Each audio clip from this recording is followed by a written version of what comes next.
Hello dear students, and welcome to this first mini session which is directed for AS and A-level candidates. In this session I'm going to talk about all the topics are related to the particles. So let's start with this first one. Here we are talking about particles in the atom. As we know, we have inside the atom, every single atom, we have these three atomic particles, which are a proton, neutron, and electron. And always in the periodic table, the smallest number is representing the proton number, and the biggest one, which is representing nucleon number, and in the same time it's the summation of proton number and a neutron.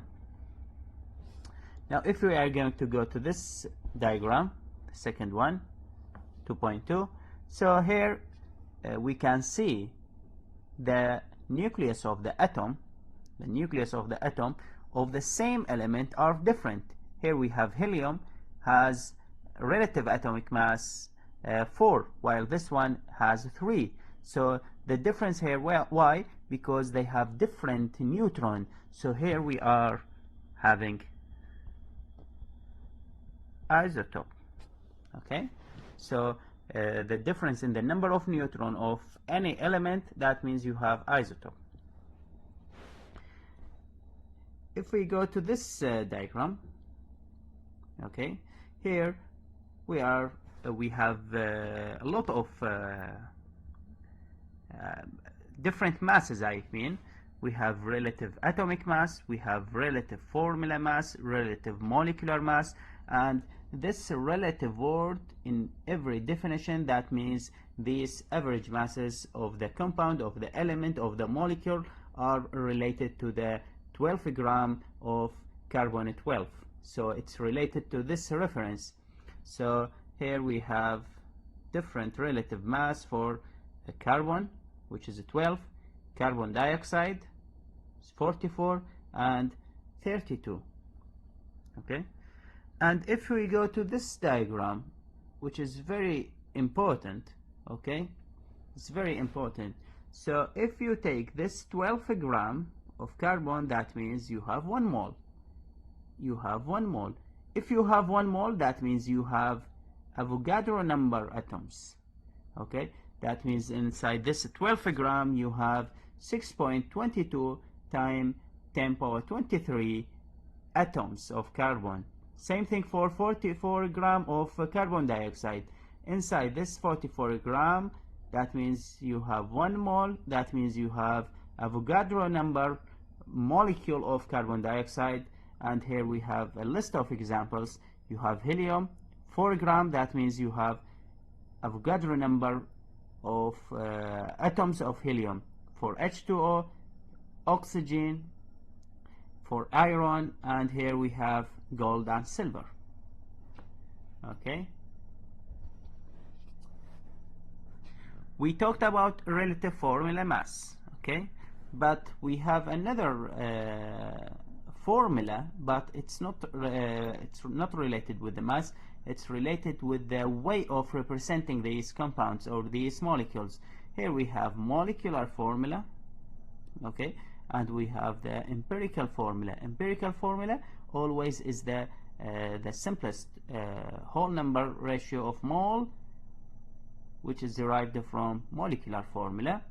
And here we have C2H6. This is an organic compound, saturated compound, so has a general formula. This is a general formula of alkane. So don't forget you have alkene. Also there is a general formula which is CnH2n. Okay. In this diagram, okay, in this diagram, here we have learned how to arrange or how to distribute these electrons in their sub-level energies. You know, in the first level energy we have one sub-level energy, which is S, and second level energy is there is a S and P, and the third there is S, P, and D, and so on. So always we are going to follow this way of arranging these. And also here we have the shape of these suborbitals. For example, s orbital, it's a spheric, and p orbital, we have px, py, and pz, and their shapes are similar to the two loops. Okay. And here in this diagram we have the mass spectroscopy, mass spectrometry. Okay, this is mass spectroscopy, always is used to determine the mass of any chemical substance. Okay, and that means the mass spectroscopy give us mass, okay, percentage, and also number of isotopes.